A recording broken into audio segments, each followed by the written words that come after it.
غریب نواز کے ملک میں رہتے ہیں اور شان سے رہتے ہیں اور انشاءاللہ زندگی بھر شان سے ہی رہیں گے انشاءاللہ. ہمیں کوئی دنیا کی طاقت کوئی چھپا نہیں سکتی. دنیا ہمیں دیکھی کیا؟ دنیا نے جو دیا تھا وہ آپ نے سب نے دیکھا, لیکن ایک غریب نواز, ایک حاجی شریف کی نگاہ پڑی, حکومت کو مجبور ہونے پر پرمیشن دینا پڑا. کیا دنیا دے سکتی ہے؟ ہمیں دنیا کچھ نہیں دے سکتے. دنیا کے ہم مانگنے والے بھی نہیں ہیں, دنیا کے آگے کبھی ہاتھ پھیلاتے نہیں.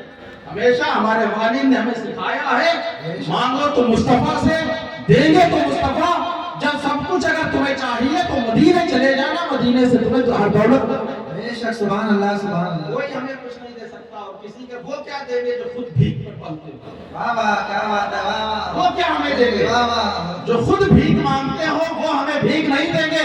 ارے دینے والا تو مدینے کا تاجدار ہے, جس نے غریب نواز کو ہندوستان کا بادشاہ بنایا تھا. کل بھی بادشاہ تھے, آج بھی بادشاہ ہے, اور قیامت تک.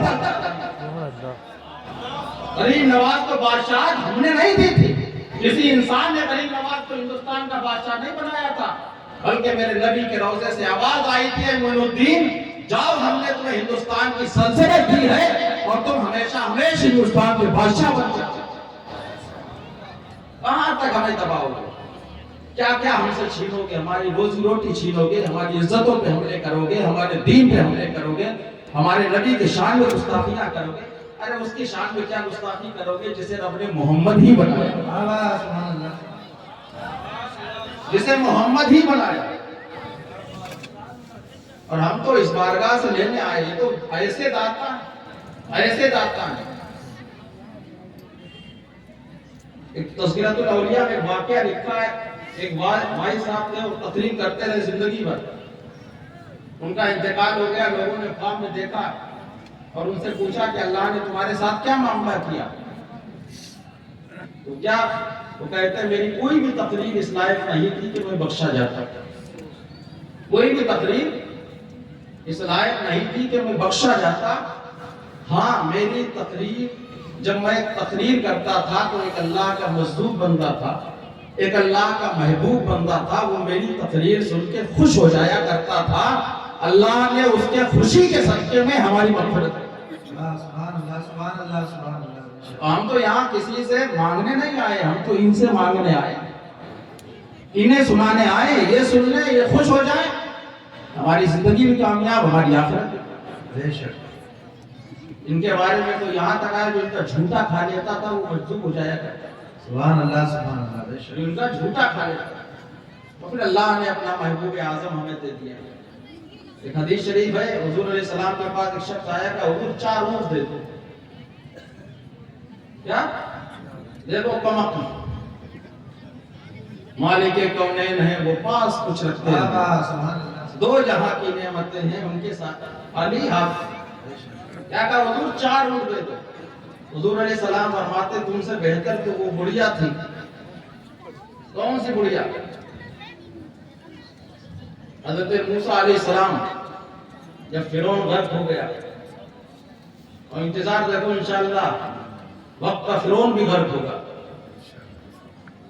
فرعون جب غرق ہو گیا تو حضرت موسیٰ کو وحی ہوئی, اولو العزم پیغمبر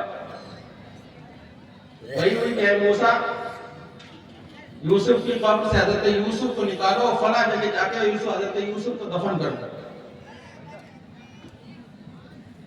اب دیکھیں یہاں تک آیا ہے جہاں ایک اللہ کا ولی رہتا ہے, 40 گھروں سے بلائیں دور رہتی ہیں, اللہ کی رحمتوں کا نزول ہوتا ہے. حضرت یوسف کو جب دفن کرنے کی بات آئی تھی تو مصر کے سارے لوگ کہتے تھے ہم اپنے علاقے میں دفن کریں گے, ہم اپنے علاقے میں دفن کریں گے. ہر ایک کی خواہش تھی کہ حضرت یوسف کو دفن کرنے کا موقع ہمیں مل جائے. آج عام مردوں کو کوئی نہیں دفن کرنے کے تیار ہوتا ہے. سب چاہتے ہیں کہ ہمارے قبر میں, ہمارے قبرستان میں نہ دفن ہو, لیکن کوئی اللہ کا ولی ہوتا ہر چاہتا ہے کہ ہماری قبرستان میں دفن ہو. تو اسے معلوم ہم تو گناہگار ہیں, اس اللہ کے ولی کے صدقے میں ہم بھی بخش دیے جائیں گے. تو کوئی معمولی نہیں ہے, بظاہر سادہ سی تربتیں ہیں. ہمارے مرشد نے ایک بار تقریر میں کہا تھا, اگر کوئی آج بھی جا کے حضرت حاجی شریف کی تربت کو کھول کے دیکھ لے, حضرت حاجی شریف کا جسم بھی سلامت ہے, ان کا کفن بھی سلامت ہے. سبحان اللہ سبحان اللہ, کیا بات ہے, سبحان اللہ. اتنے سو سالے ہو گئے دنیا سے گئے، لیکن آپ دیکھیں اللہ والے اپنی قبر میں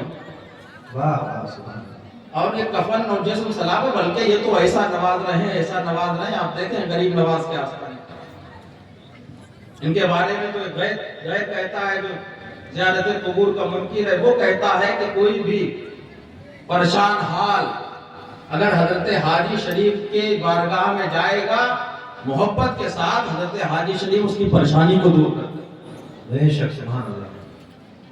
تو حضرت یوسف سب چاہتے تھے کہ حضرت یوسف کو دفن کرنے کا موقع ہمیں مل جائے، تو لوگوں نے ایک فیصلہ کیا کہ کیوں نہ حضرت یوسف کا مزار دریائے نیل کے کنارے پہ بنا دو، کیونکہ دریائے نیل کا پانی مصر کے سارے لوگ استعمال کرتے ہیں، تو دریائے نیل کا پانی حضرت یوسف کی قبر کو ٹچ کر کے جائے گا تو سب کو حضرت یوسف کا فیضان مل جائے گا۔ بے شک۔ کیا نہیں دیتے، مانگو تو، لیکن ہم تو صبح جائیں گے فلک مانگ رہے ہیں، فلک مانگ رہے ہیں، فلک مانگ رہے ہیں، فنا کیا دے گا؟